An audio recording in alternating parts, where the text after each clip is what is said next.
नमस्कार दोस्तों, स्वागत है आप सभी का आपके अपने YouTube चैनल में। दोस्तों, मेरा नाम सचिन है और आज मैं आपको अपने साथ घटी एक ऐसी घटना के बारे में बताने जा रहा हूं जिसे सुनने के बाद आपका दिल दहल जाएगा। तो फिर इंतज़ार किस बात का, चलिए शुरू करते हैं। दोस्तों, मैं अपने पापा के साथ लखनऊ से कानपुर की ओर एक शादी में सम्मिलित होने के लिए जा रहा था। शादी में हम लड़की वालों की तरफ से थे और इसीलिए हमें थोड़ा जल्दी गेस्ट हाउस पहुंचना था ताकि बारात के आने से पहले हम उनके स्वागत में पहुंच सकें। दोस्तों, जैसा कि आप सब जानते हैं, सर्दियों में झटपट ही समय बीत जाता है और कब दिन से रात हो जाती है पता ही नहीं चलता। हम लोगों को लखनऊ से निकलते निकलते लगभग 5 बज चुके थे, मगर खुशी की बात तो यह थी कि अभी मौसम एकदम साफ दिखाई पड़ रहा था और अभी ना तो कोहरा था और ना ही अंधेरा छाया था। हम लोगों को लगभग लखनऊ से कानपुर पहुंचने में 1 घंटे का समय लगने वाला था और इसका मतलब तो यह था कि हम शाम 6 बजे गेस्ट हाउस पर पहुंचने वाले थे और बारात लगभग 7 बजे आने वाली थी। कुल मिलाकर हम अपने उचित समय पर लखनऊ से निकले थे। मगर दोस्तों, वो कहते हैं ना, होनी को कौन टाल सकता है। जो पूर्व से ही निर्धारित हो उसे बदलना असंभव होता है। दोस्तों, गाड़ी मैं ही चला रहा था और अभी अभी मैं लखनऊ से निकलकर लखनऊ कानपुर एक्सप्रेसवे पर चढ़ा ही था कि तभी अचानक मैंने देखा कि एक्सप्रेसवे पर बेहद तगड़ा जाम लगा हुआ था और आगे जाने की कोई भी संभावना नहीं दिखाई पड़ रही थी। ऐसे में शादी में पहुंच पाना असंभव सा लग रहा था। मगर दोस्तों, तभी पापा ने मुझसे एक पुराने रास्ते से चलने के लिए कहा। दोस्तों, पुराने रास्ते का नाम सुनकर मैं थोड़ा सकपका सा गया था, क्योंकि मैंने अपने चाचा और दादा से उस पुराने रास्ते के बारे में बहुत अजीबोगरीब घटनाओं के बारे में सुन रखा था और ऐसे में मेरा मन नहीं मान रहा था कि मैं उस रास्ते पर जाकर इतना बड़ा जोखिम उठाऊं। मगर दोस्तों, शादी का संवेदनशील मुद्दा होने की वजह से और चूंकि बड़ी कठिनाई से यह शादी तय हुई थी, ऐसे में शादी में पहुंचना बेहद जरूरी हो गया था। दोस्तों, पापा के दोबारा बोलने पर मैं उस पुराने रास्ते की तरफ मुड़ गया था। दोस्तों, जब आप जानते हो कि आपको आग से उलझना है तो आप पहले से ही पानी का बंदोबस्त करके रखते हैं। तो ठीक वैसा ही मैंने भी किया। खैर, मुझे कुछ अनुचित होने की आशंका थी और इसीलिए मैंने अपनी गाड़ी के सभी शीशे और दरवाजे लॉक करके गाड़ी की रफ्तार को बढ़ा दिया था।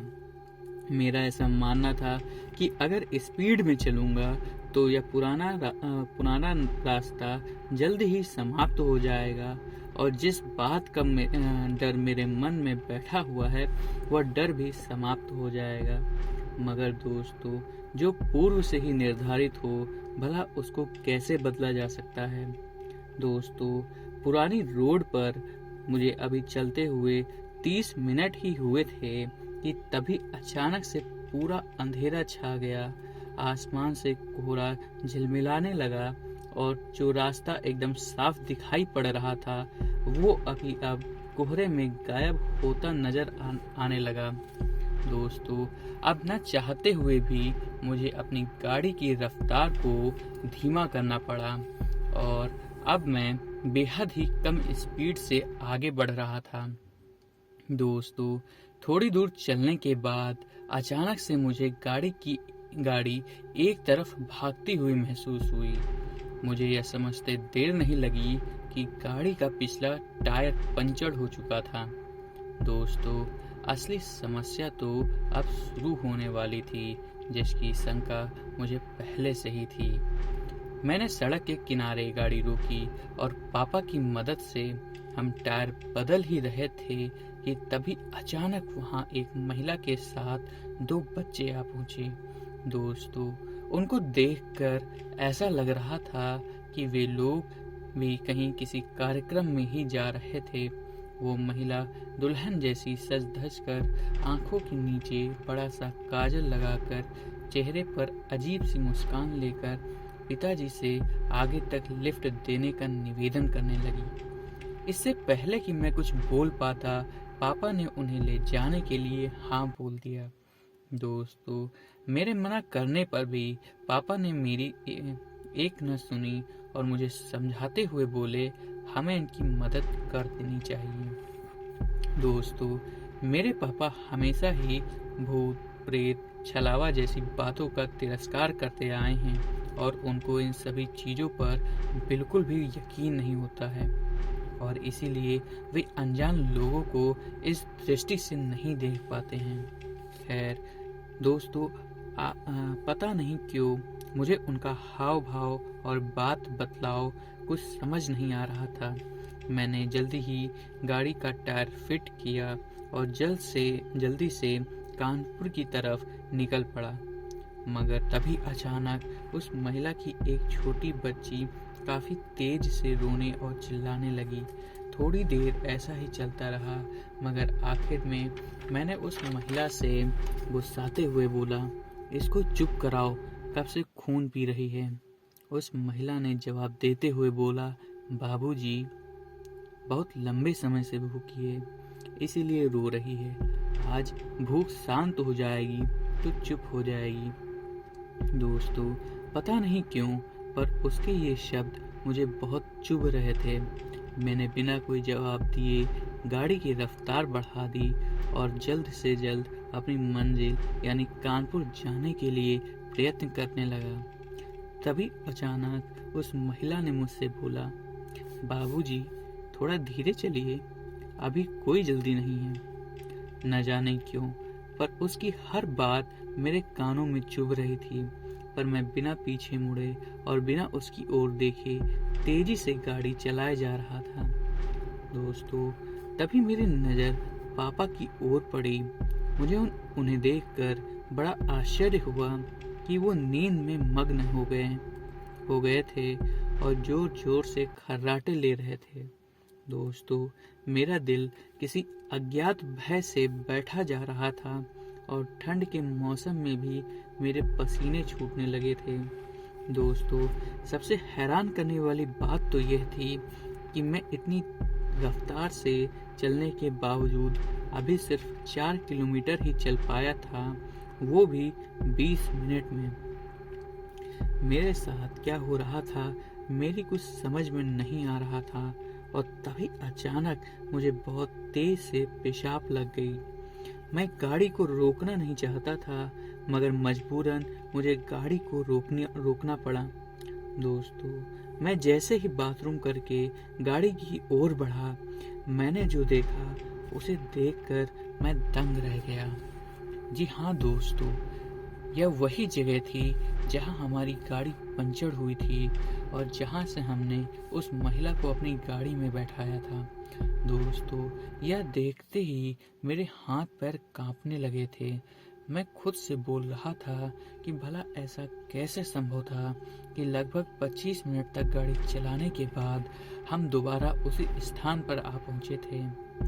मैं यह सोच ही रहा था कि तभी मेरी नज़र गाड़ी की ओर पड़ी। मैंने देखा पापा आगे वाली सीट पर बैठे सो रहे थे, जबकि पीछे जहां वह महिला और उसके बच्चे बैठे थे वो खाली नजर आ रही थी। मैं समझ ही नहीं पा रहा था कि मेरे साथ ये कैसा जादू हो रहा है।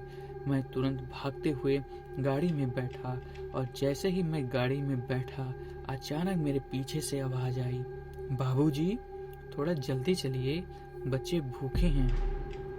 दोस्तों, अब मुझे पूरा विश्वास हो गया था कि यह जो परिवार मेरे पीछे बैठा हुआ है यह एक छलावा है और मैंने अपनी गाड़ी के रियर व्यू मिरर में देखा। दोस्तों, ऐसा कहते हैं कि शीशे में सबका रियल चेहरा दिखाई पड़ जाता है और इसीलिए जैसे ही मैंने मिरर में देखा, मेरा शक यकीन में बदल गया। अब मुझे एहसास हो गया था कि पापा सोए नहीं थे, बल्कि इसके प्रभाव में आकर बेहोश हो गए थे। दोस्तों, मुझे ऐसा लग रहा था कि शायद आज के बाद मैं दोबारा अपने घर नहीं पहुंच पाऊंगा और यह छलावा मेरा आज काम ख़त्म ही कर देगा। मगर दोस्तों, जैसा कि मैंने पहले भी बताया था कि यदि आग से खेलना है तो पानी का प्रबंध पहले से ही कर लेना चाहिए।